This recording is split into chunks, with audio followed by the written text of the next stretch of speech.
শেষ হওয়ার টাইম পেয়েছিল না। কালকে আমরা জোলাবাতি খাবো।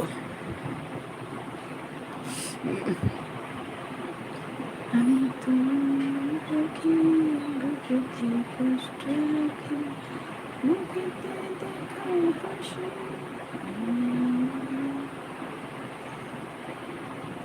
কমেন্ট তাড়াতাড়ি আসছিল, পড়তে পারিনি। আমার মা গো, কি খাবে? ফুচকা চটপটি বলো।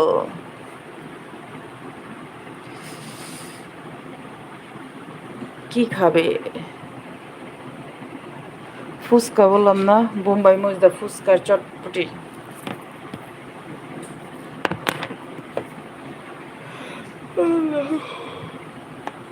ফুচকা আমি খুব খাই। ফুচকা আমার কাছে খুব ভালো লাগে।